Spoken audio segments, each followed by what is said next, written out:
Magandang gabi po sa inyong lahat.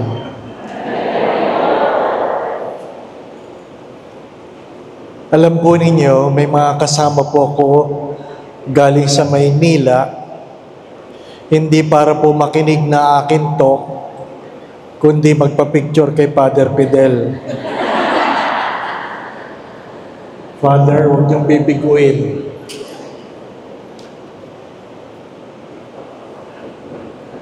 Ikalawa, kaya ko po tinanggap ang imbitasyon dahil pari sa pari, ibig ko pong pasalamatan si Father Fidel sa napakalaking tulong na idinulot nung panahon ng pandemya. Ano po? Nagdulot siya ng malaking pag-asa sa mga taong nagtatanong, hanggang kailan kaya ito? Sino kayang matitira? Hindi po ba, anak? Hindi natin alam kung sino mabubuhay at sino mamamatay. At hari nawa, nagtatanong kayo, bakit hindi kayo ang namatay, no? Maraming salamat kay Father Fidel. Ano po? Pangatlo, alam po ninyo, ang kapiyastahan ng Our Lady of La Salette ay ang date ng aking ordination. Noong una, kami ay nagtatampo sa kardinal dahil sabi, bakit naman ang aming date ng ordination, wala man lamang piyesta? Hindi nakasabi sa amin, piyesta para lang Our Lady of La Salette. Ano po? September 19. Well, kanina po nagdadasal ako. Sabi kasi ni Father Fidel, kung magkukon-celebrate daw po ako, sabi ko, magsisimba na lang po ako. Matagal na ako hindi nagsisimba. At ako po ay nagdadasal, hari nawa ay makapagbigay ako ng kahit konti, makapag-ambag sa inyong pananampalataya na alam kong malalim na dala ng mga turo ni Father Fidel. Ano po? Simulan natin ang gabing ito sa ngalan ng Ama, Anak at Espiritu Santo. Ama naming mapagmahal, salamat po sa biyaya na kami yung tinipon sa gabing ito. Hinihiling po namin na puspusin mo kami ng iyong banal na Espiritu. Nawa po'y marinig namin ang mga bagay na dapat naming marinig. Makita namin ang mga bagay na dapat naming makita upang magawa namin ang mga bagay na dapat naming gawin. Hiling-hiling namin ito sa pamamagitan ni Kristo na aming Panginoon. Hail Mary, full of grace, the Lord is with you. Blessed are you among women, and blessed is the fruit of thy womb, Jesus.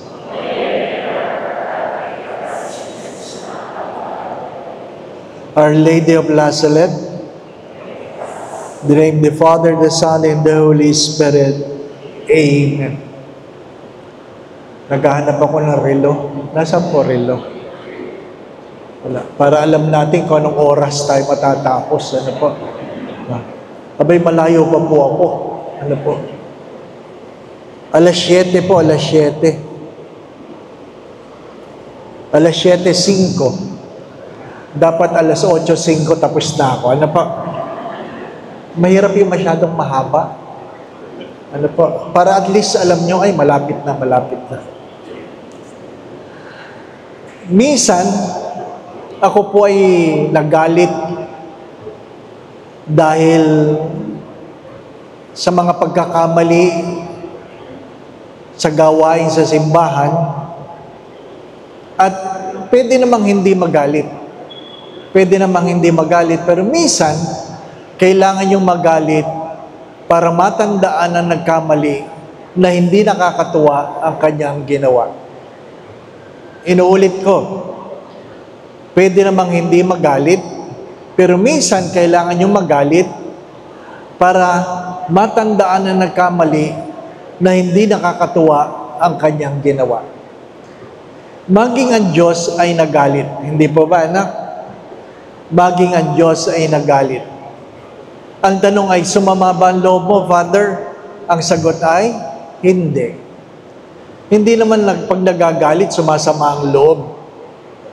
Ibig sabihin lang na nagagalit ay kayo ay hindi natutuwa. Kayo ay hindi natutuwa. Pag kayo po ay hindi nagagalit, pwede kayong abusuhin. Ikalawa, ang kawalan ng pagkagalit at pagkamisan ay kawalan ng pagmamahal. Ang kawalan ng pagkagalit ay kawalan ng pagmamahal. Kapag hindi nagagalit ang ina sa anak na nagkakamali, ibig sabihin, hindi nagmamahal. Pag hindi nagagalit ang ama sa anak na nagkakamali, ibig sabihin, walang pagmamahal. Mga minamahal na mga kapatid, hindi kasalanan ang magalit. Hindi kasalanan ang magalit. Ang kasalanan ay kapag ang pagpapahayag ng galit ay nagbababa sa karangalan ng pinapagalitan. Nagbababa ng karangalan. When we begin to humble the person because of our anger. When we begin to shame the person because of our anger. Pero, mahalaga din pagtuunan ng pansin na marami sa ating mga pagkagalit ay dala ng ating mga pagkatakot. Marami sa ating mga pagkagalit ay dala ng ating mga pagkatakot. Noong ako po ay pumasok sa seminaryo, ang aking ama ay nagalit sa akin. At 4 na taon niya akong hindi kinakausap. Sa unang semester, nagkasakit ang aking ama dahil sa galit. At siya ay na-hospital, naging critical ang kanyang kalalagayan at ako ay sinabihan ng doktor na kapag ako hindi umuwi, baka hindi ko naabutan. Noong ako'y dumating sa hospital na madaling araw, nandun ang aking ama, naka-oxygen, bumababa na ang blood pressure, tinuturukan na para tumaas. At nang nakita ko, agad-agad ko tinanong, bakit ka may sakit? Galit ka ba? Bakit ka may sakit? Galit ka ba? Alam po ninyo, kinuha ng tatay ko yung takip ng kanyang oxygen. At sabi niya, oo. Ibig sabihin, galit yun. Ano ba? Galit yun. Pero, nung ako'y inordinahan, ang aking ama ay masayang-masaya. Inihatid niya ako sa altar at pagkatapos ng ordinasyon, papicture siya ng papicture. At tinatanong ko siya, bakit ka nagalit nung sinabi ko sa iyo na ako ay magpapari? Alam po ninyo ang sagot ng aking ama? Sabi niya, hindi ako nagalit. Kaya sabi ko, sinungaling. Munti ka nang mamatay dahil sa galit, di ba? Tapos sasabihin mo, hindi ka nagalit. Taon-taon, kapag ako po ay nag-anibersaryo ng aking ordination, tinatanong ko siya, bakit ka nagalit na ako'y nagpari? Palagi niya sagot ay, hindi ako nagalit. Ang aking ama ay protestante at 3 beses niya ako inimbitahan sa kanyang simbahan para magsalita. Pero hindi yun ang dahilan ng kanyang pagkagalit na ako'y nagpari. 40 years ago, pumanaw ang aming ama at sa mga huling araw, sa 2 huling araw, 19 days siya sa ICU at sa 2 huling araw, tinanong niya sa akin ang sagot sa aking tanong. Ano po ang kanyang tanong? Sabi niya, sino mag-aalaga sa iyo kapag ikaw ay tumanda? Sino mag-aalaga sa iyo kapag ikaw ay nagkasakit? At siyempre tumulong ang aking luha dahil doon ko po naintindihan na hindi nga siya nagalit. Natakot siya. Natakot siya. Kaya pag nagagalit ang nanay, Hindi ibig sabihin hindi ka mahal ng nanay mo. Nagagalit siya kasi natatakot siya na baka mapaano ka anak. Nagagalit si ama, hindi dahil hindi mahal ang anak, kundi dahil natatakot ang ama kung mapaano ang anak, kung patuloy siya maging matigas ang ulo. Mga minamahal na mga kapatid, ang tema ng buong taong ito ay pag-asa. Pag-asa na hindi bumibigo o pag-asang hindi ka bibiguin. Hindi ka bibiguin. Hope does not disappoint. Pero sa karanasan natin sa araw-araw, may mga pagkakataon, inaamin natin na nawawalan tayo ng pag-asa. Sabi nga ng isang kaibigan, sabi niya, parang nawawalan na ako ng pag-asa sa aking mga tao. Hindi natututo. Mukhang magre-retire ako nang wala man lamang akong naiwan sa kanila. Ano sagot ko sa kanya? Palaging merong pag-asa. There is hope. Ang sagot niya sa akin, parang title ng recollection. Ano pa? May pag-asa. Ano sabi nila? Habang may buhay ay may pag-asa. Pero habang may buhay ay may problema. Habang may buhay, mayroong pagsubok. Habang may buhay, mayroong pagtitiis. Sapagkat ang buhay ay umiiral at hindi mo alam kung ano ang bukas. Hindi mo pwedeng asahan ang iyong asawa. Sorry ha, yung mga may asawa. Hindi nyo pwedeng asahan ang inyong asawa. Bakit? Hindi sila habang panahon na nandyan sa tabi ninyo. Hindi nyo pwedeng asahan ang inyong mga magulang dahil hindi sila habang panahon na nandyan.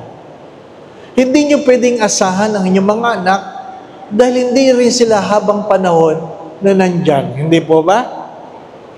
Kanino kayo nakahawak? Kapag pinag-uusapan ng pag-asa, ano po ang inyong pinanghahawakan? Hello? Ano po ang inyong pinanghahawakan pag pinag-usapan natin ng pag-asa? Ha?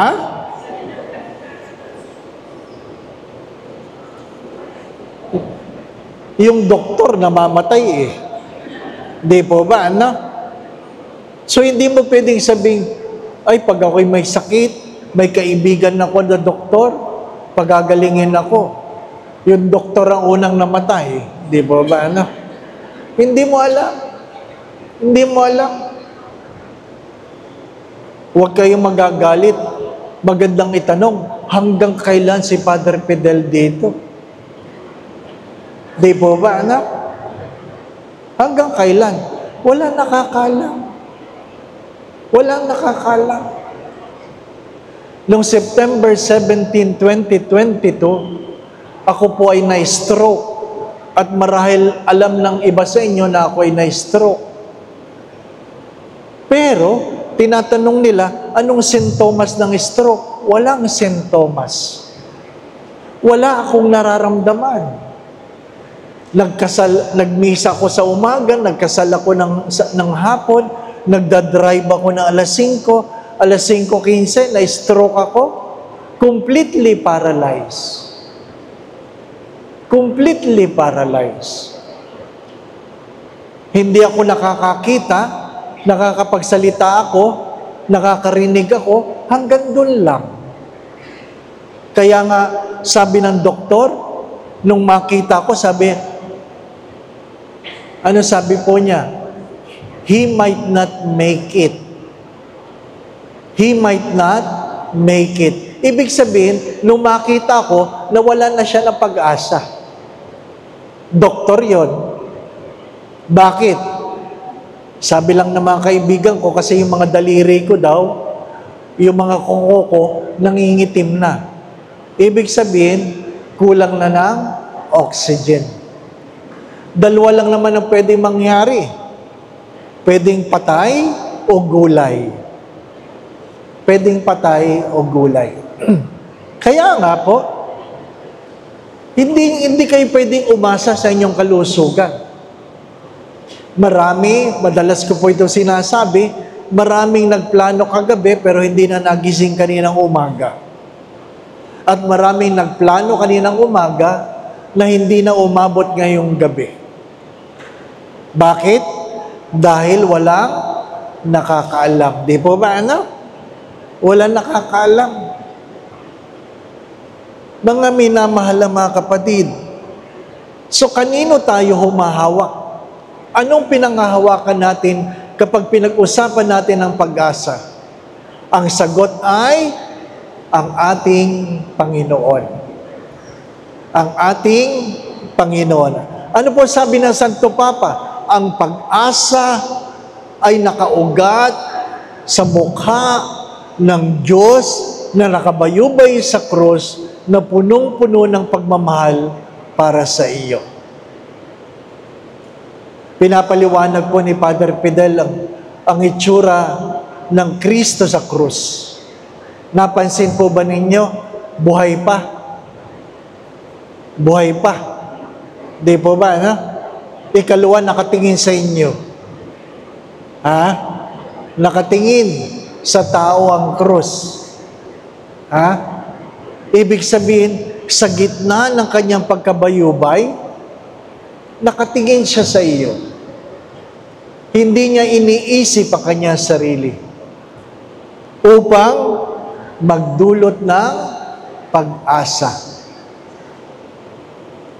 Unang-una, pag pinag-usapan ng pag-asa, kailangan nating tandaan ng ating Panginoon ay ang pangalan ay Emmanuel. Ano ibig sabihin? Ang Diyos ay sumasa atin. Ang Diyos ay sumasa atin.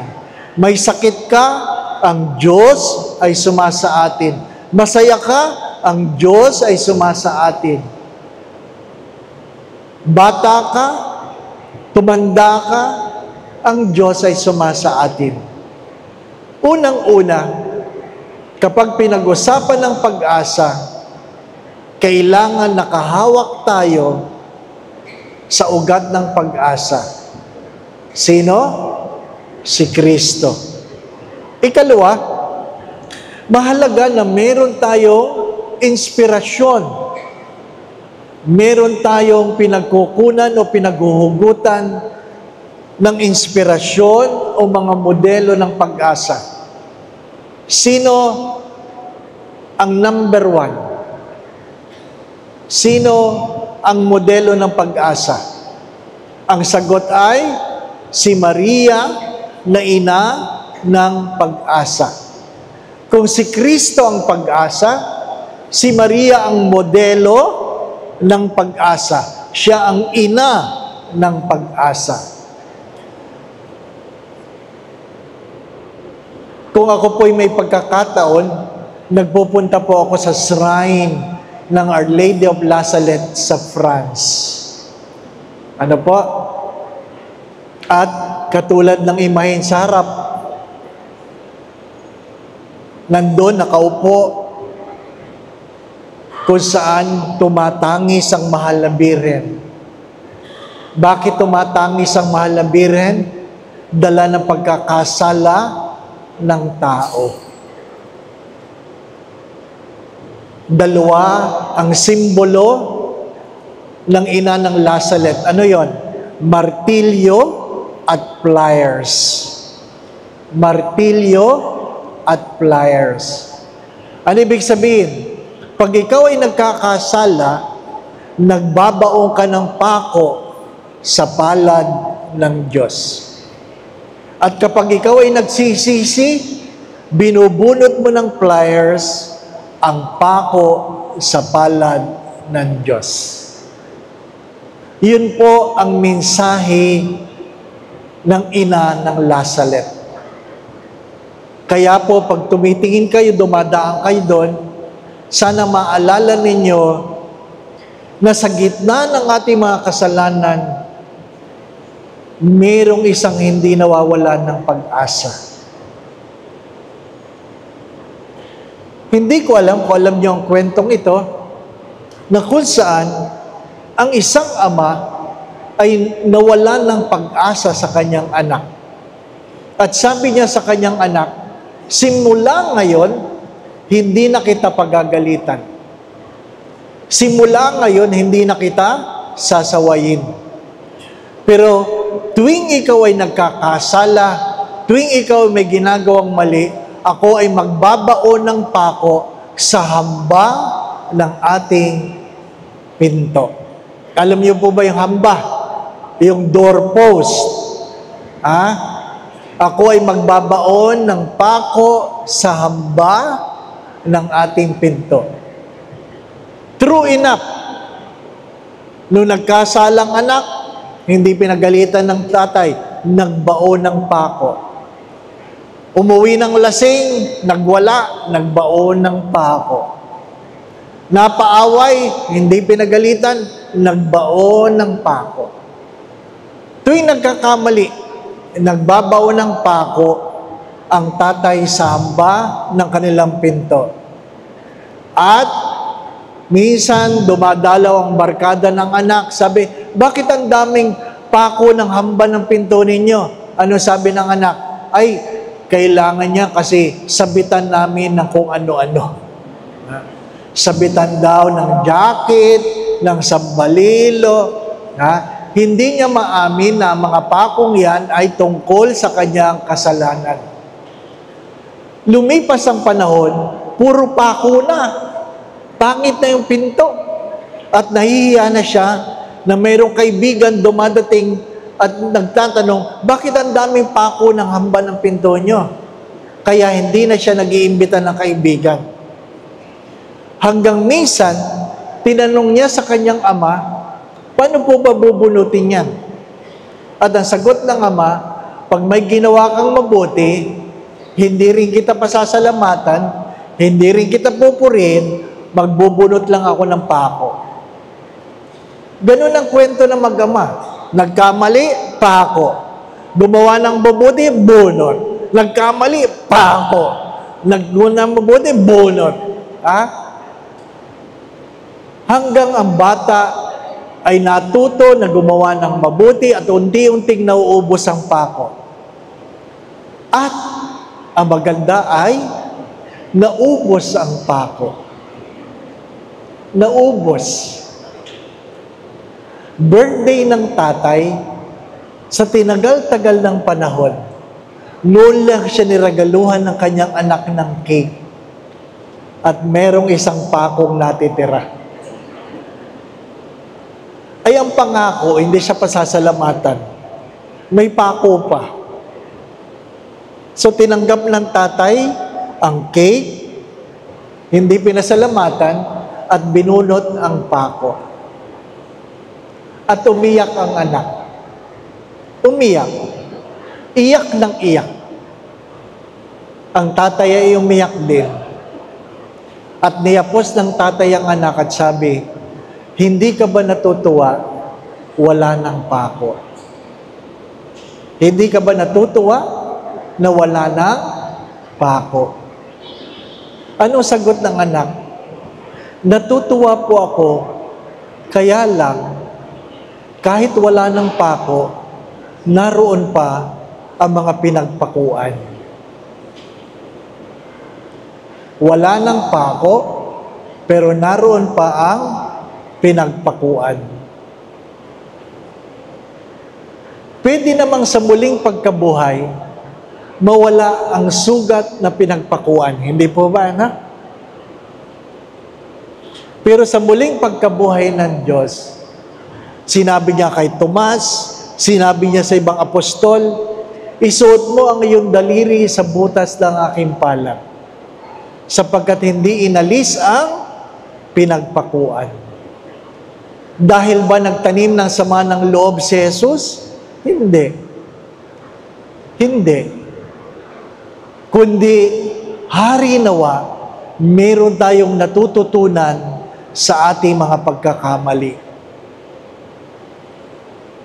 Mahalaga po yun sa buhay pananampalataya. Ang Diyos ay ng ating mga pagkakasala. Ikalawa, hinihimok tayo na sana meron tayong natututunan sa ating mga pagkakamali. Huwag niyo po itong makakalimutan, mga minamahal na mga kapatid. May mga bagay na pwedeng limutin, may mga bagay na pwedeng patawarin, pero hindi pwedeng limutin. Hello? May mga bagay na pwedeng patawarin, pero hindi pwedeng limutin. Kahit sinasabi ninyo, ay patatawarin naman ako. Opo, pero wag niyong kakalimutan, pwedeng hindi limutin. Hanggang kailan? Hindi ko alam. Pagtatanungin, napatawad mo na ba ako? Oo. Ay bakit may sugat ka pa? Sapagkat may mga bagay na hindi pwedeng limutin. Naintindihan ba lahat ng mahal na birhen ang tungkol sa pagpapahayag ng kanyang anak na si Jesus? Ang sagot ay, hindi. Pero bakit? Bagamat hindi niya naintindihan, hindi siya nawala ng pag-asa. Mahalaga po yun. Mahalaga po yun. Kaya nga po, sa panahon ng Kwaresma, hinihimok tayo na magkumpisal. Magkumpisal. Mahirap yung komunyon ng komunyon na hindi nangungumpisal. Mahirap yung simba ng simba na hindi nangungumpisal. Mga minamahal na mga kapatid, ang kasalanan na pwede lamang patawarin ay mga kasalanan ihiningi natin ng tawad. Mangumpisal po, ay nakakahiya. Matatandaan ni Father Fidel. Ay, nako. Sa dinami-dami po ng iniisip niya, hindi matatandaan. Di po ba? Pagkamisan nga, hindi na naaalala ang pangalan ninyo, kasalanan nyo pa. Habang ako'y tumatanda, noon, bago ako may stroke, inaamin ko, pag tinanong ako, Father, tanda mo ako? Nagsisinungaling ako. Sinasabi ko, oo, ikaw po. Di ba, Pero habang nagsasalita siya, yung utak ko nagtatanong, sino nga ba ito? Di ba? Bakit? Sadyang hindi mo na maalala lahat. Pero nung ako ay na-stroke,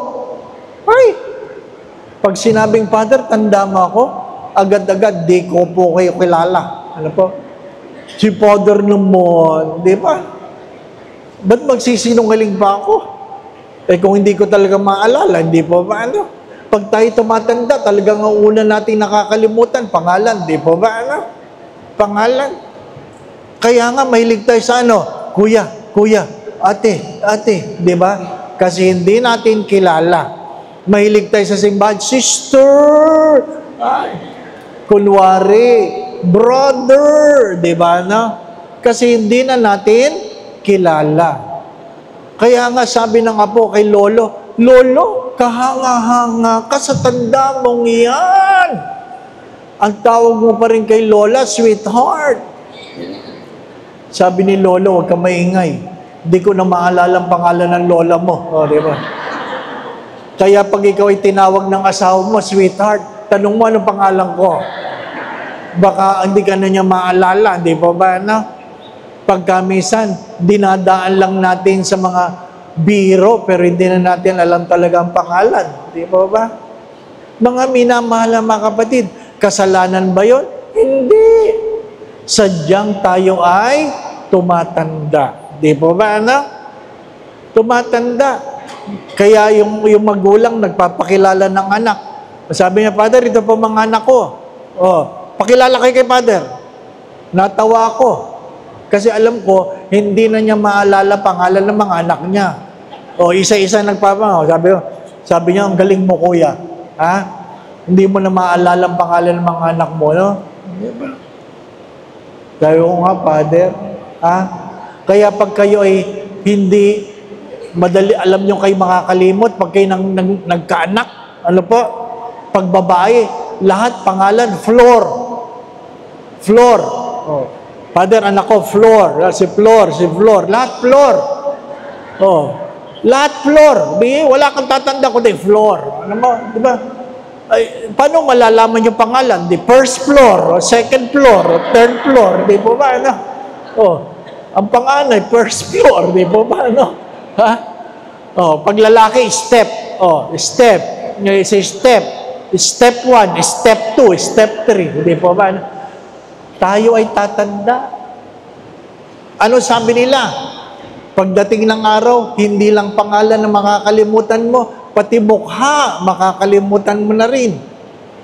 Ma, hinahanap ka ni Aling Flor. Sino sa Aling? Yung ganitong mukha, ay, hindi ko maalala. Kaya nung nagkita sila, sabi, familiar sa akin ang mukha mo. Sino ka nga? Sabi ng babae, tumigil ka, asawa mo ako.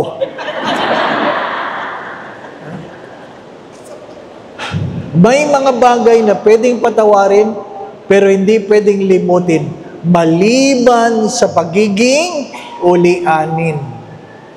Mga minamahal na mga kapatid, mahirap yung tayo ay nandun na sa huling araw ng ating buhay, ang bitbit natin ay sama ng loob. Sama ng loob. Ha? Mamamatay tayong lahat. Mamamatay tayong lahat. Kailan, hindi ko alam. Anong dahilan, hindi ko alam. Pero, dalawa lang ang pagpipilian mo. Gusto mo garapon o kahon? Di ba ba, ano? Ano yung garapon? Cremated. Di ba ba, ano? Kahon, kabaong. O, mamili ka. Yun lang ang pagpipilian mo. Garapon o kahon? Pero kung ikaw ay kahon, aba, mag-iwan ka ng pera. Para sa ano? Maayos na makeup. Bakit? Ang hirap nung ikaw ay pinapanood ng tao, sinisilip-silip kang ganyan. At ang una sasabihin, ang pangit. Di ba, anak? Oh. At least pag ikaw ay cremated, nasa garapon, ngayon magpagawa ka na ng picture, pa-photoshop mo na, di ba, ano? Ang mahirap lang dyan, yung iba sa atin, ang tanda na ng namatay, hindi kayang aminin sila yung matanda na. Nagbisa ako sa patay, 80 yung namatay. Ang picture sa harapan, 60. Kaya sabi ko, ito ba namatay? Parang hindi naman ito. Opo, Father, yan po ang binilin, di ba? Avail of the sacrament of reconciliation. Ang natatanging kasalanan na hindi pwedeng patawarin ay ang mga kasalanan na hindi natin kayang aminin. Hello? At yun nagsasabing, Father, wala naman akong kasalanan, mas malaki ang kasalanan ninyo. Ano pa? May mga hindi nangungumpisal dahil wala daw silang kasalanan. Tumigil ka. Di ba ba? Sa pagsasabi mong yan, alam mong ikaw ay nagkakasala. Di ba ba? Ano? Inaamin ko sa inyo, mas pinipili ko magpakumbisal sa mga bata kaysa sa matatanda. Bakit? At least yung bata nagsasabi ng totoo. Takutin mo lang. Ano pa? Natataranta. Magsasabi ng totoo. Di ba ba, no? Lalong-lalo na first communion. Tatandaan ko lang yung 4 na nauna. Yung kasalanan ng 36 na natira, pare-parehas na yun. Bakit? Yun ang idinikta ng katikista di ba ba, no? Ito ang kasalanan mo, ito. Tatandaan ko lang yun, no? Memoryado ko na yan, ha? Pag kulang ako nagsasabi, kulang. Ano pa? Yun ang mga bata, Aantukin ka na, nakatulog ka na, Father, tapos na ako. Tapos, uulitin ko sa kanyang kasalanan. Ano po? Galing ni Father. Natutulog, natanda na ako. Siyempre, memoryado ko na, di ba ba? Ano? Ako pa.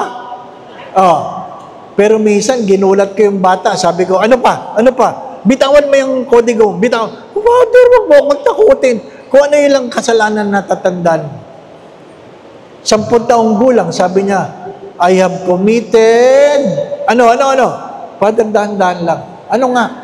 I have committed adultery. 10 years old. Ha? Nagising ako. 10 years old, adultery na agad. Sabi ko, anong adultery? Ako po inutusan ng nanay ko. Tapos, pumasok po ako sa kwarto. Tapos, hindi po ako lumabas. Tapos, yung po, Father, adultery. Anong ginawa mo sa loob ng kwarto? Nagtago lang po. Anong adultery doon? Yung po hindi sumusunod sa utos ng magulang. Ay, Totoy, hindi adultery yan. Ha? Not honoring your mother. Oh, yung pala yung father. Oo. Ay, Father, ano yung adultery? Huwag na, baka matutunan mo pa. Di ba, anak? Ha? At least yung bata. Pero yung matanda, sorry. Yung ibang matanda, nangungumpisal na, nagsisinungaling pa. Mangangatuwiran pa. Magsisi. Paano natin matatanggap ang indulgence? Ano sabi? Pumasok ka sa simbahan, mangumpisal ka, mangako ka na hindi mo na uulitin ang iyong kasalanan, magdasal ka ng Apostles' Creed, magdasal ka ng isang Ama Namin, Aba Ginoong Maria, luwalhati, para sa intensyon ng Santo Papa. To avail of the indulgence, you go to confession, you pray the Apostles' Creed, you pray for the intentions of the Holy Father by praying 1 Our Father, 1 Hail Mary, 1 Glory Be. And you receive communion. By doing that, you receive an indulgence. My dear friends, my brothers and sisters, there is so much grace in this year of Jubilee. There's so much grace. Go to confession. Kung hindi ka na marunong mangumpisal, sabihin mo kay Father, Father, hindi na ako marunong mangumpisal. There was a time, a man who is 50 years old came, the first thing he said, I'm sorry, I want to have a confession, but I do not know how, because this is the first time I will make it. This is the first time. Sabi ko, in 50 years, ngayon ka lang mangungumpisal? Opo. Nagsisisi ka ba sa iyong mga kasalanan? Opo. Nangangako ka ba na hindi mo na uulitin kung ano man ang iyong mga kasalanan? Opo. Ano sabi ko sa kanya? Can I stand and embrace you? And I embrace him, welcoming him back to the church, and suddenly he cried. He cried and I cried. Why? Because there is nothing more beautiful than a sinner returning to God that he may live. Mga minamahal mga kapatid, hindi bali nang nakatungo ka na naglalakad dahil ikaw ay nagsisisi, kaysa ikaw ay nakatingala na para bagang wala kang pagkakamali. Again, our source of hope is Jesus, the God who is with us. Our model is Mary, the mother of hope. Third, let us avail of the sacrament of reconciliation. Fourth, do not forget, someday we will stand in the judgment of God.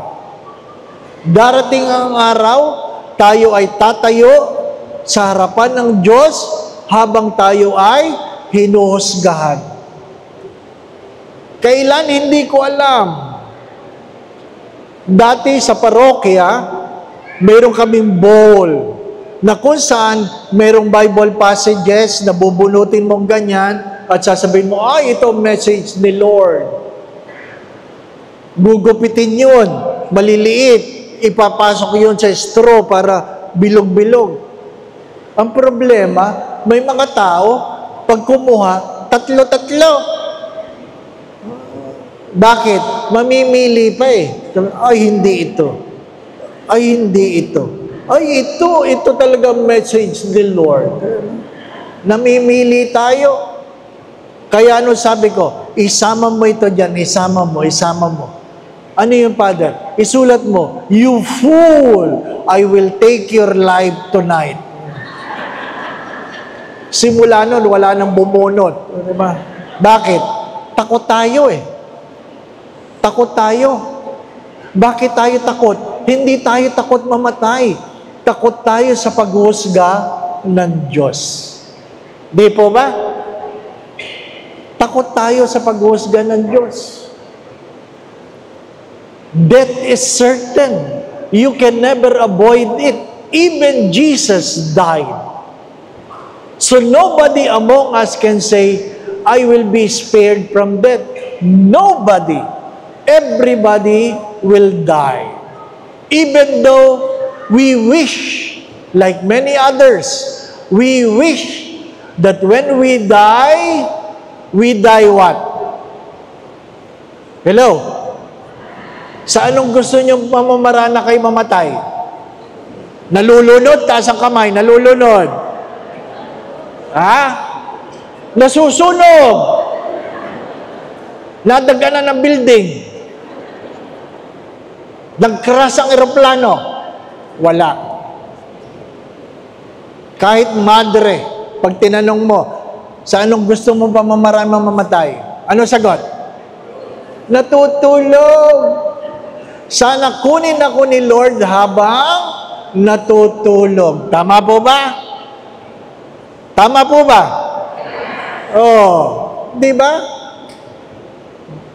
Masama ba yun? Hindi naman. Bakit? Para hindi na maghirap. Sana kunin ako ni Lord habang natutulog. Oh, di ba? Ang problema yan ang panalangin ng maraming tao, sana kunin ako ni Lord habang natutulog. Yung iba, sa misa namatay.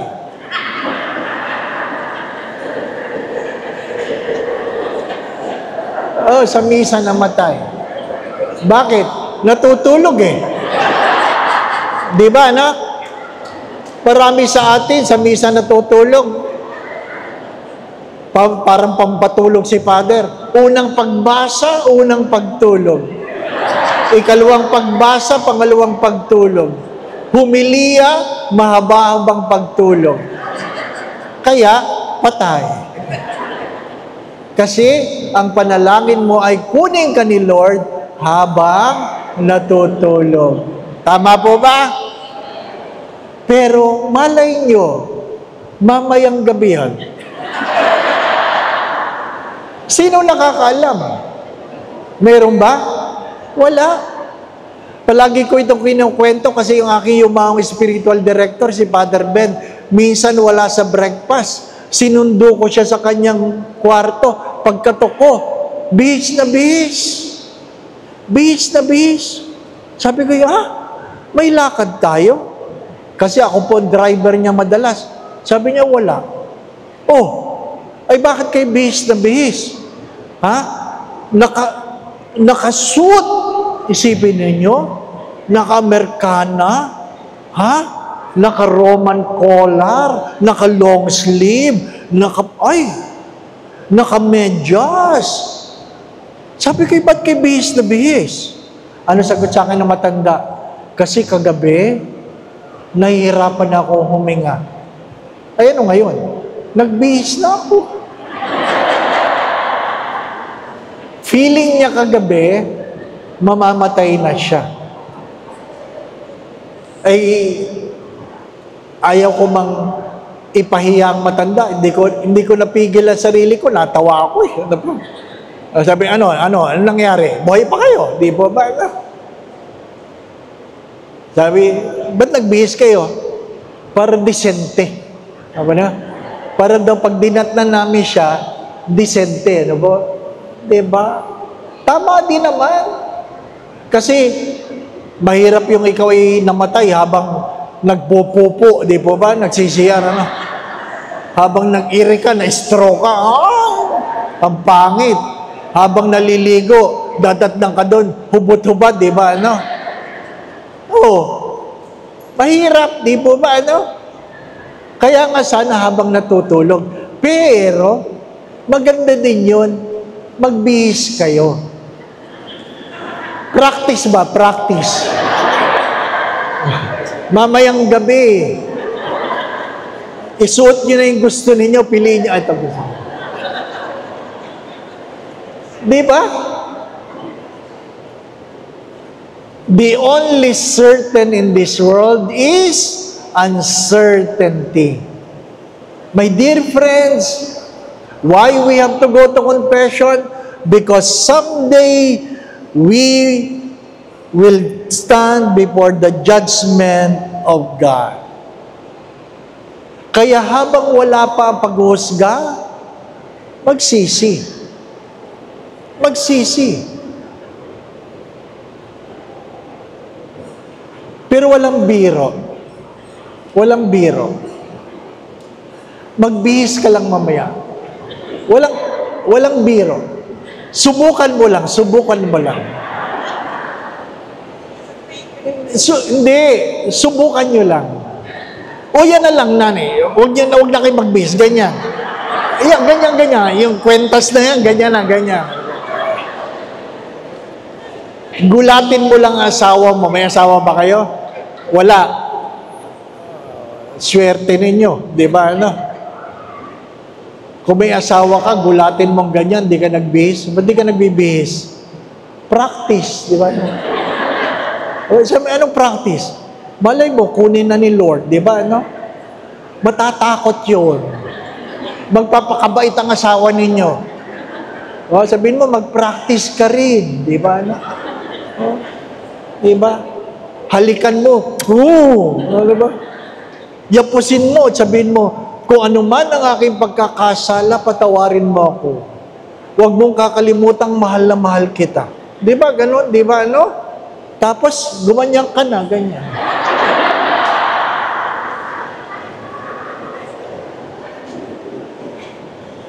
Bakit? Because the most painful experience in life is not to lose our job, but the separation of death. The most painful experience in life is not that you grow old, you get sick, you lose your job, you were not promoted, you did not pass the board exam. The most painful is death. Kaya nga ano sabi nila? Ano sabi nila? Manakawan ka na, huwag ka lang masunugan. Masunugan ka na, huwag ka lang mamamatayan. Bakit? Nanakawan ka man, pwedeng maibalik. Masunugan ka man, pwedeng maibalik. Pero pag ikaw ay namatayan, wala nang babalik. Di po ba? Do not wait for the day. It will come. It will come. But don't wait for the day to live a life pleasing to God. Yung mga tao sa likod, kita nyo po ba itong daliri ko? Kita nyo? Kung saan nakaturo? Ay, yun, kita sa video. Kita nyo ito, ano po? Hello? Ito. Kita nyo itong kantong ito? Kita nyo rin itong kantong ito? Hello? Ayan. Dito kayo pinanganak. Ito ang punto ng inyong kapanganakan. Dito kayo mamamatay. Ito ang haba ng inyong buhay. Naintindihan po ninyo? Ipagpalagay natin. This is the point of your birth. This is the point of your death. And this is your lifespan. Maliwanag po ba? If life is only 70, 80 for those who are strong. According to the book of Psalms, ang buhay ay 70 lamang, 80 sa malulusog. Nakukuha po ninyo? Kung ito ay 0 day, ito ay 80, halimbawa, 80. So, ang kalahati ay 40. Naintindihan po ninyo? Kayo magsabi sa akin, nasaan na kayo sa buhay ninyo? Nasa gitna pa ba kayo? Ha? Wala na. Saan? Dito? Sa 1/4? Malapit na. Di po ba? Malapit na? Ako, 63 na ako. Malapit na ako. Yung iba sa atin, nandito na. Nangangapit na lang.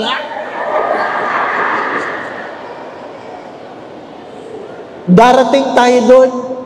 Wala nang kasunod. Wala na. Naintindihan po ninyo? Wala na.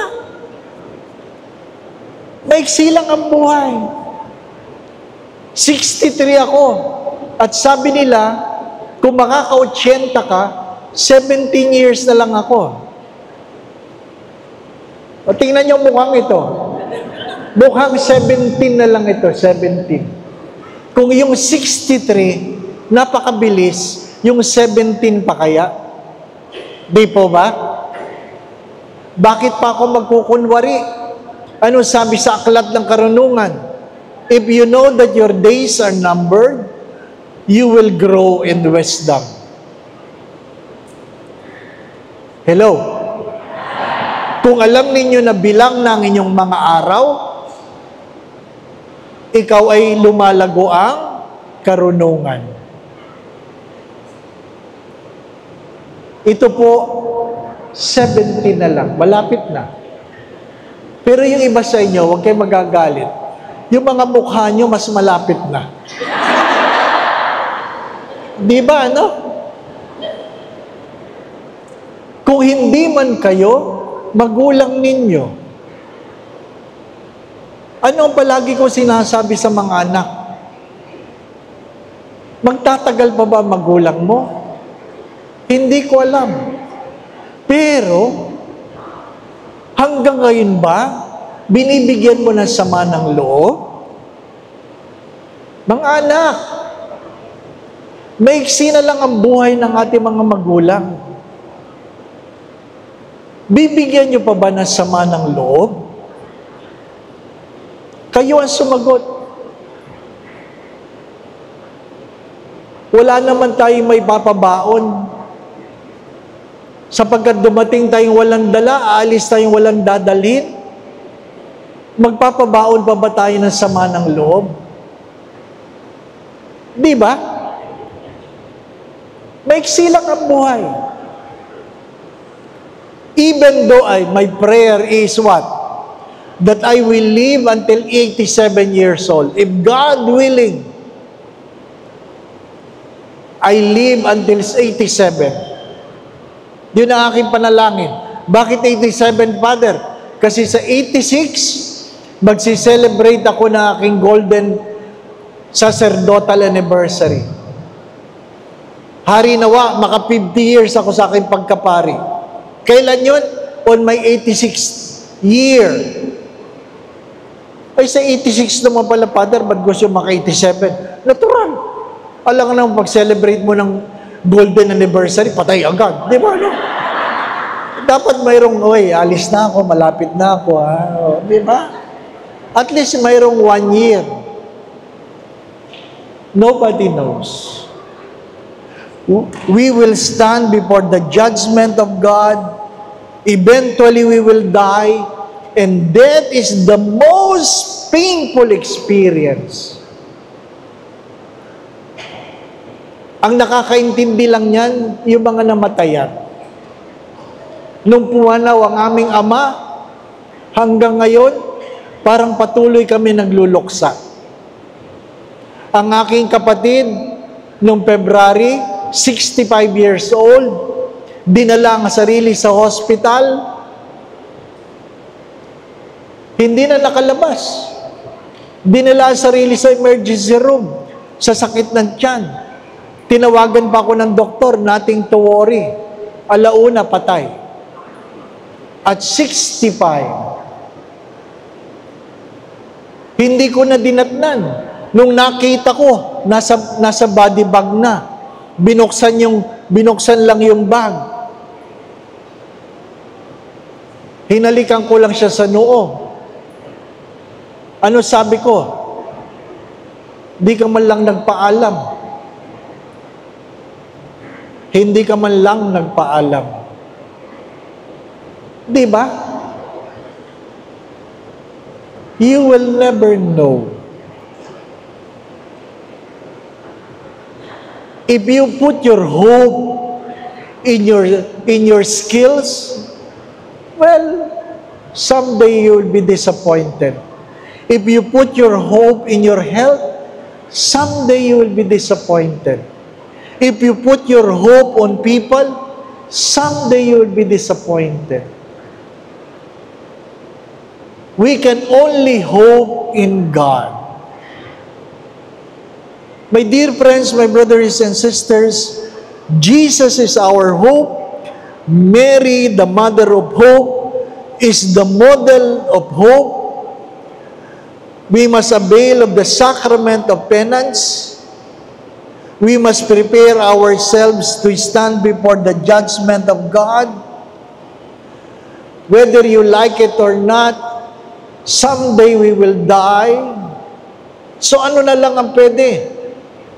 Ano na lang ang pwede? Ang sabi po ni St. John of the Cross, in the twilight of your life, when you bend your knees before God, God will never ask the question how much money you have, where you have been, what titles you have gained, but how much love you have given. Sabi ni St. John of the Cross, pagdating ng araw sa takip silim ng iyong buhay, sa iyong pagluhod sa harapan ng Diyos, hindi itatanong ng Diyos magkano ang iyong naipon, saan ka nakarating, ano ang iyong naabot. Hindi itatanong yun ng Diyos. Ang itatanong lang sa iyo ng Diyos ay gaano kalaking pag-ibig ang iyong pinagkaloob. How much love you have given. And you have to understand that Lent is never about sin. Lent is about the love of God in spite of our sinfulness. Ang Kwaresma ay hindi tungkol sa kasalanan. Ang Kwaresma ay tungkol sa pag-ibig ng Diyos sa gitna ng ating pagkakasala. Kaya nga sabi ni St. Ignatius of Loyola, it is more sinful to talk about sin outside the context of God's love. Mas malaking kasalanan ang pag-usapan ng kasalanan labas sa pag-ibig ng Diyos. Kaya nga ang tanong ay, nagmamahal ka ba? At ano ang palagi kong sagot? Kung hindi ka pa nasasaktan, baka hindi ka pa nagmamahal. Hello? Kung hindi ka pa nasasaktan, baka hindi ka pa nagmamahal. Kasi sabi ni Mother Teresa ng Calcutta, the only person that has the power to hurt you are the people whom you have loved. Ang mga taong may kapangyarihan na ikaw ay saktan, ay mga taong iyong minahal. Hindi ka pwede saktan ng iyong kaaway. Bakit? Hindi mo naman sila mahal.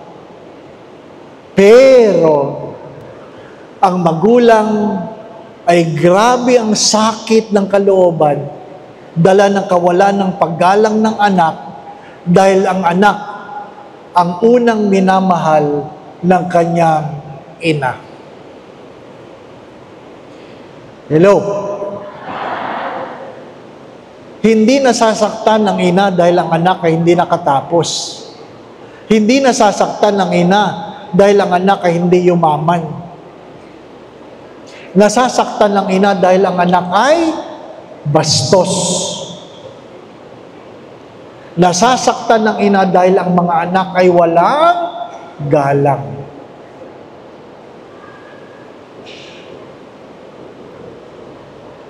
The only person that can hurt us are the people we love. That's why in the church, we are commanded to love the Lord our God with all our heart, with all our soul, with all our mind, with all our strength. And then love our neighbor as we love ourselves. Why? Because everything will be measured in love. Kaya nga po, pwede kayong maghulog, mag-abuloy ng walang pagmamahal. Pero kahit kailan, hindi kayo pwedeng magmahal na hindi kayo marunong tumulong. Pwede kayong maglingkod ng walang pagmamahal, pero hindi kayo pwedeng magmahal na hindi kayo marunong maglingkod. Pwede kayong magtiis ng walang pagmamahal, pero kahit kailan hindi kayo pwedeng magmahal na hindi kayo marunong magtiis. Pwede kayong gumalang ng walang pagmamahal, pero hindi kayo pwedeng magmahal ng hindi kayo marunong gumalang. Pwede kayong magsimba ng walang pagmamahal, pero hindi kayo pwedeng magmahal na hindi kayo magsisimba. Pwede kayong gumawa ng mabuti na walang pagmamahal, pero kahit kailan hindi kayo pwedeng magmahal nang hindi kayo gagawa ng mabuti. Sapagkat ang lahat ay susukatin sa pagmamahal. Dumating tayong walang dala, aalis tayong walang dadalhin, hari nawa, makapag-iwan tayo ng magandang alaala. Anong pinakamagandang alaala? Alaala ng pagmamahal. Inuulit ko, 8:04 na. Ano po? Aba. Hindi ako nakakalimot. Ha? Inuulit ko, unang-una, ang ating pag-asa ay si Jesus na Emmanuel, ang Diyos na sumasa atin. Ang ating idolo, ang ating modelo, ay ang Maria na ina ng pag-asa. Si Maria ang ina ng pag-asa, ang ating idolo. Pangatlo, hinihimok ang bawat isa na mag-umpisal, avail of the sacrament of reconciliation, especially the season of Lent. Fourth, because we always remind ourselves that we will stand in the judgment of God. Fifth, because whether you like it or not, all of us will die, and it will be the most painful experience we will have. So before we die, 6, we live in love. Kung meron kang iiwanan, kung meron kang ipapabaon, hari nawa, ito ay pagmamahal. Pagmamahal. Pangpito, sa gitna ng lahat ng ito, tayo ay umaasa na tayo ay muling mabubuhay kasama ni Kristo. Kasi kung walang muling pagkabuhay, sayang lang itong ginagawa natin. Di po ba? Sayang lang. Ano sabi ni San Pablo? If we will not rise from the dead, all of these things are futile. Walang saysay. Mahalaga na alam natin, bahagi tayo ng muling pagkabuhay ni Kristo. Mamamatay ako, mamamatay ka, pero may pag-asa tayo dahil merong muling pagkabuhay. Ano po? Hari nawa, magkita-kita tayo sa langit. Di po ba, ano? Magkita-kita tayo sa langit. Hindi sa impyerno. Kasi dalawa lang ang pupuntahan. Pag hindi langit, impyerno. Smoking or non-smoking. Di ba ba, ano? Ha? Dalawa lang ang pupuntahan. Kaya anong sabi ng teacher sa bata, ano yung binabasa mo? Biblia, ma'am. Ba't mo binabasa yan? Hindi totoo. Totoo ito, ma'am. Totoo ito. Anong binabasa mo dyan? Anong sabihin mo sa akin? Ay, kinain po ng balyena si Jonah. Ay, kita mo na, hindi totoo yan. Meron ba naman ganyang kalaking balyena na kasya sa bunganga niyang tao? Meron, ma'am. Si Jonah, 3 araw nga po sa loob ng sigmura Sabi ng guro, kaya nga hindi ako naniniwala, pwede ka ba naman ganyan? Ano sabi ng bata? Well, pag nagkita kami sa langit, tatanungin ko siya. Ano sabi ng teacher? Paano kung wala siya sa langit? Sabi ng bata, ay di kayo po magtanong, ma'am. Dalawa lang ang pupuntahan. Kaya kung hindi tayo magpapakabuti, alam mo na kung saan ka pupunta. Be good. I kissed the forehead of my father and I said, see you again. I kissed the forehead of my brother and I said, see you again. That is our hope. The resurrection is that we will not only rise from the dead, but we will see each other again in heaven. Yan po ang aking inaasam-asam. Magkikita kami muli sa langit. Kaya kung kayo ay palagi nag-aaway dito, alam nyo na kung saan kayo magkikita. Alam nyo na. Hello? Kung kayo ay nag-aaway palagi dito, alam nyo na kung saan kayo magkikita. Nakukuha po ninyo? Walang nangingibabaw sa langit kundi pag-ibig. Pag-ibig. Nagmisa ko sa patay. Iyakang-iyakan. Iyakang-iyakan. Pagkatapos ng misa, sabi, sana, Father, pag may namatay, sabay-sabay na lang. Sabi ko, bakit naman, nanay? Para hindi ganito, Father, walang iyakan pag sabay-sabay. Ano sabi ko sa matanda? Nanay, hindi maganda yan, hindi tama yan. Bakit, Father? Inimbitahan nyo na lang ako magmisa, sasama nyo pa ako. Di ba, no? Di naman tayo sabay-sabay dumating. Bakit naman sabay-sabay tayo aalis? Di ba? Yung iba naman sa inyo, talagang paalis na. Yung itsura ninyo, paalis na kayo Di ba? Nangangapit na lang kayo dyan sa upuan na yan. Mag-practice kayo mamayang gabi. Diba?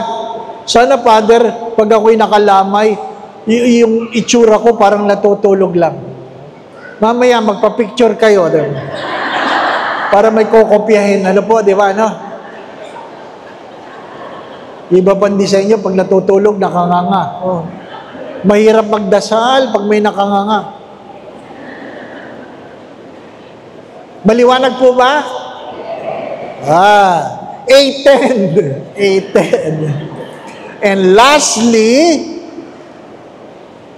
hope is the virtue that gives an inward direction and purpose in our lives.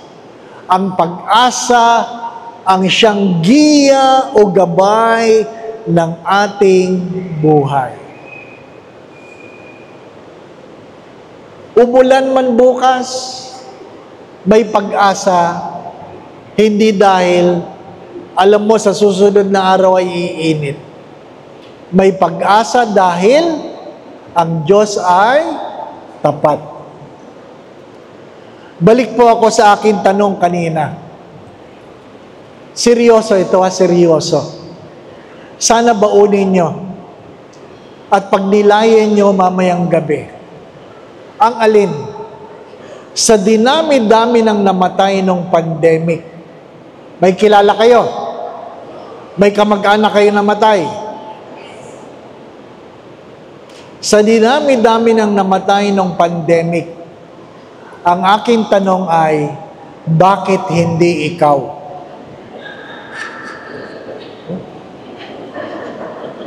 May natawa eh. Ha? Seryoso ang tanong. Seryoso ako. Sa dinami-dami ng namatay nung pandemic, bakit hindi ikaw? Di ba? Sinasabi mo bang may gagawin ka pa? Bakit yung namatay wala nang gagawin? Ha? Seriously? Bakit hindi ikaw namatay? Mas makasalanan sila kumpara sa iyo? Hello? Bakit buhay ka pa? Naintindihan po ninyo ang tanong? Lumilipas ang panahon. Ano sabi ko? Ang mahalaga, meron tayong natututunan. Ano po ang natutunan ninyo? Na hindi kayo binawian ng buhay ng Diyos.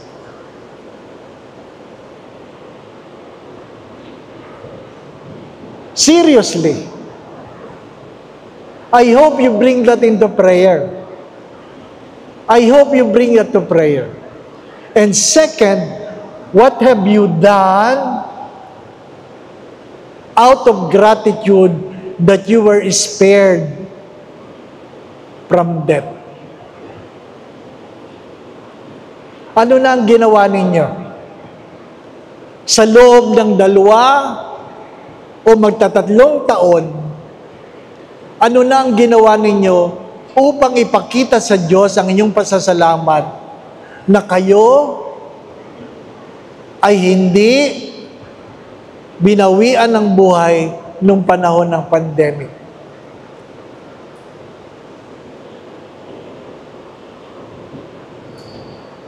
Meron po bang pagbabago? Nagbago po ba kayo? Umunlad ba ang buhay ninyo? Naghihigit ba kayo mapagmahal?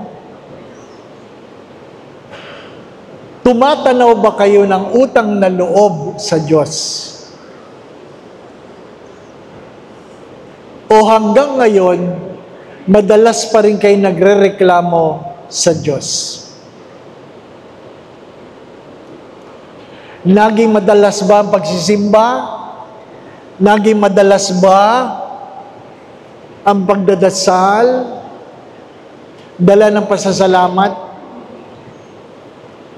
Yun po ang aking iiwanang tanong. At paulit-ulit ko ipapaalala, maigsi lang ang buhay. Maigsi lang ang buhay.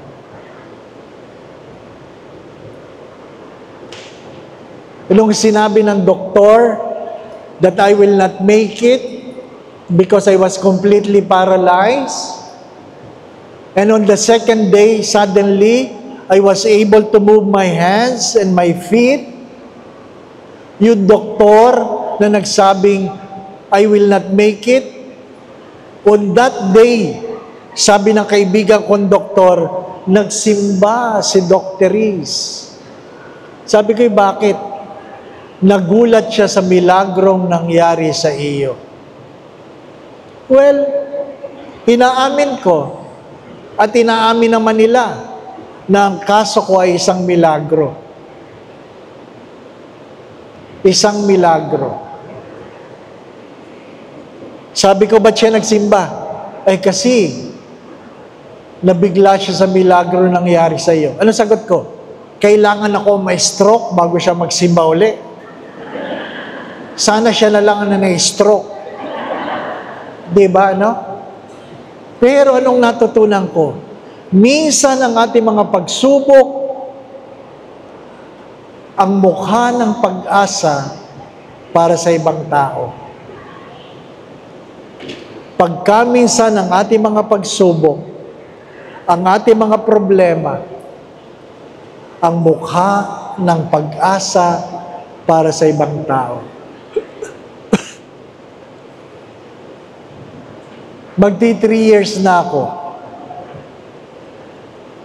Of course, maraming bawal.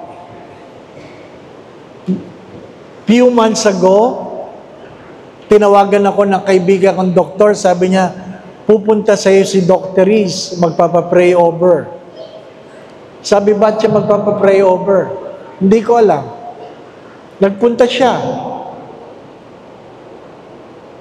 Kailangan niya magpakilala. Sabi niya, ako po si Doc. At sabi ko, ha? Ikaw, ha? Mata sa mata. At sabi ko, ano yung pagdadasal ko? Sabi niya, basta, Father. Hindi ko alam kung anong kanyang pinagdadaanan. Pinatong ko aking mga palad sa kanyang ulo. At habang ako'y nagdadasal, nagsisimula siyang umiyak. Maya-maya umahagulgol. Tuloy lang ang dasal. Ang kanyang damit na puno ng luha.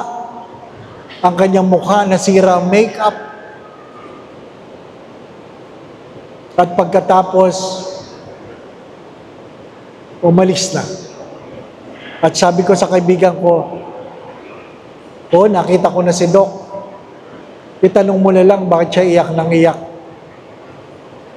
At sabi niya, oo, tinawagan na ako ni Doc. At ang sabi lang niya ay, hindi ko maintindihan ang aking nararamdaman. Again, maiksi lang ang buhay. Kung ano man ang iyong pinagdadaanan, tandaan mo, baka kailangan mong pagdaanan yan para ikaw ang mukha ng pag-asa para sa ibang tao.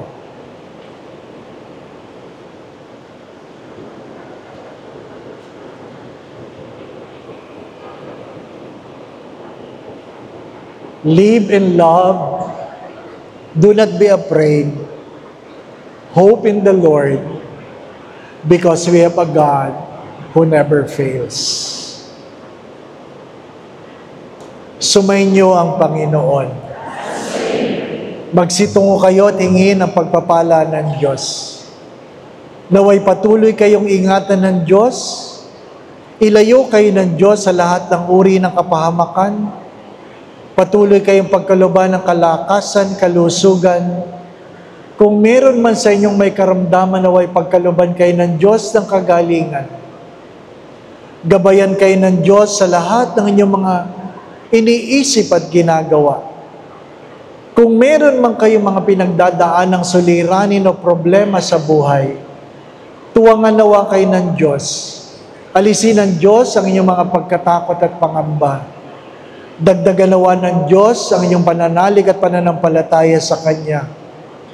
Nawa ang inyong mga pamilya saan man naroroon ay pagharian nawa kayo ng Diyos ng pagmamahalan, pagkakaisa, pagkakasundo-sundo, kapayapaan, kasayahan, puspos ng pag-ibig at kasaganahan. Kung ano man ang inyong mga pagdulog, naway kalugdan ng Diyos ang inyong mga panalangin, ipagkaloob niya sa inyo kung ano man ang makabubuti, makababanal para sa inyong mga buhay. Sa tulong at panalangin ng mga banal, lalong-lalo na ng mahal na Biren, gayon din at San Jose ang tapat niyang esposo. Kayo ang inyong pamilya ay kanyang pagpalain sa ngalan ng Ama at ng Anak at ng Espiritu Santo. Magandang gabi po sa inyong lahat. Maraming salamat po.